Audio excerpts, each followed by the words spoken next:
Hey guys, तो कैसे हो आप सभी लोग, और आपका स्वागत है सुपरमैन के एक और नई फ्रेश अमेजिंग कमाल धमाल fantastic Talented, brilliant, incredible, amazing, show-stopping, spectacular, never the same, totally unique, completely not ever been done before. Video में। तो इस वेडनेसडे को रिलीज हुए हॉकाई के पहले 2 एपिसोड, और उनको देखने के बाद तो मतलब मजा ही आ गया यार।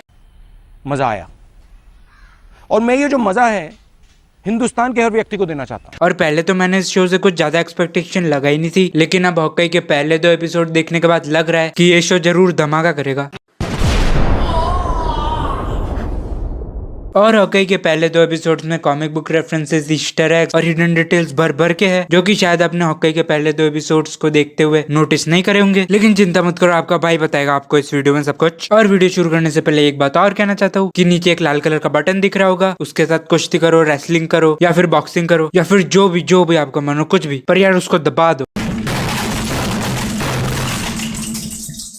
तो अब आपका ज्यादा टाइम वेस्ट नहीं करते, चलिए जल्दी से इंट्रो लाते हैं। You're a superhero.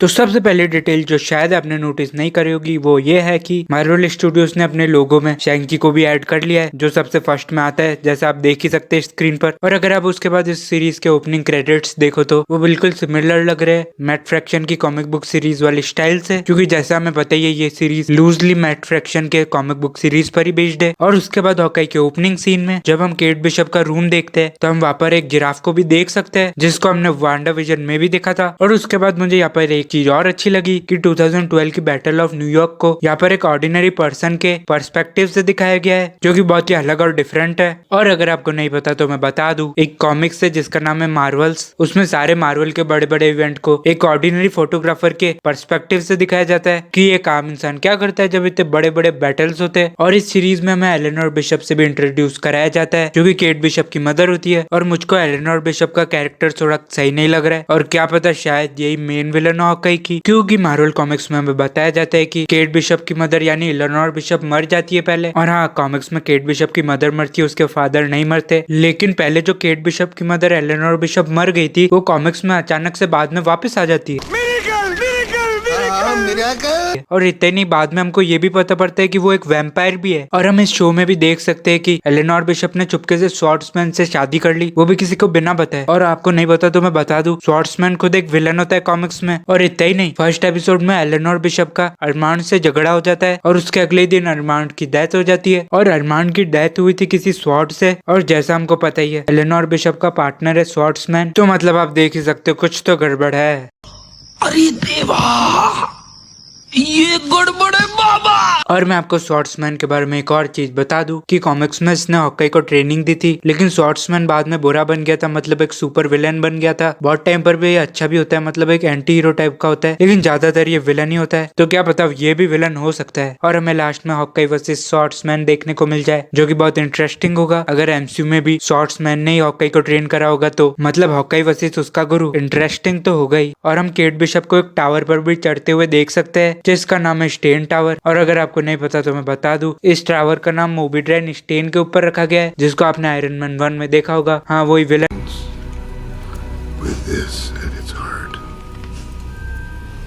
और हम एक सीन में केट बिशप को उसकी फ्रेंड ग्रियर को भी फोन करते हुए देख सकते हैं। और अगर आपको नहीं पता तो मैं बता दूं, मार्वल कॉमिक्स में ग्रियर निल्सन एक सुपर हीरो होती है, जो कि टाइगर वुमेन होती है, और उसके पास स्पीड, एजिलिटी और ऐसी कुछ पावर्स होती है। तो हाँ, हमें शायद आगे चल के ये भी देखने को मिल सकती है। और अगर आपने नोटिस किया हो तो एक सीन में केट बिशप एक ब्रिज के नीचे से जाती है, और वो वही ब्रिज है जहाँ पर एवेंजर असेंबल वाला मूवमेंट हुआ था एवेंजर्स 1 में, और केट बिशप उसके नीचे से जा रही है, जो कि बताता है कि केट बिशप अपने सुपर हीरो बनने की जर्नी में अभी स्टार्ट हो रही रही है क्योंकि वो उसके नीचे से निकल रही है। मतलब ये एक बहुत अच्छा क्लू हो सकता है। आपको कैसे लगा कमेंट में जरूर बताना। और उसके बाद हमको दिखता है रॉजर्स म्यूजिकल, जो कि एक थिएटर में हो रहा होता है और उसमें जो सॉन्ग चल रहा होता है उसका नाम होता है I can do this all day, जो कि एमसीयू में स्टीव रॉजर्स का एक फेमस डायलॉग है।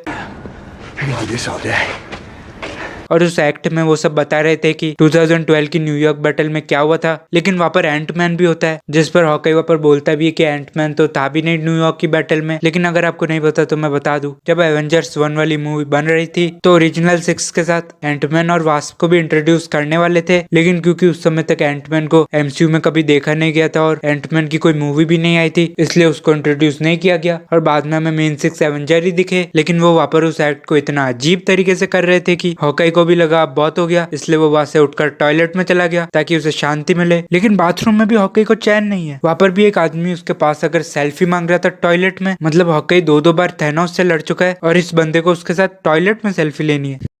शर्म करो, भगवान से डरो। मतलब एक एवेंजर होने के बाद भी हॉकाई को क्या क्या सहना पड़ता है। तो साला ये दुख का खत्म नहीं होता बे।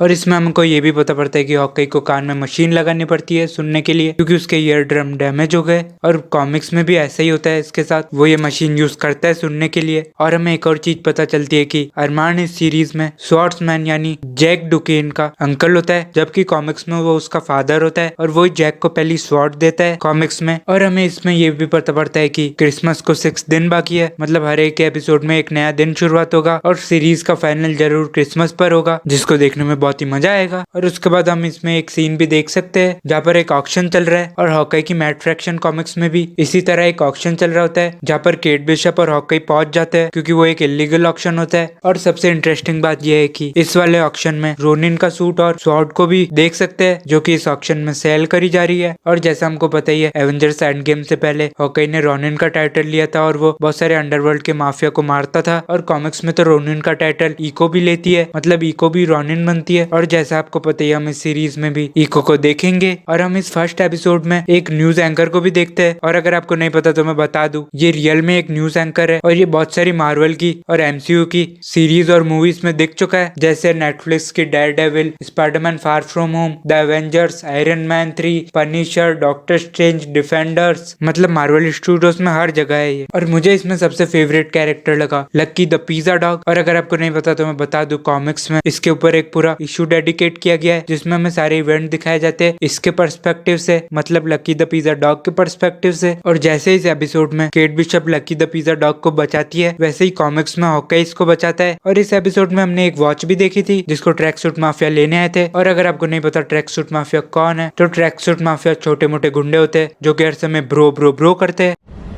You are right bro, you are this is bro.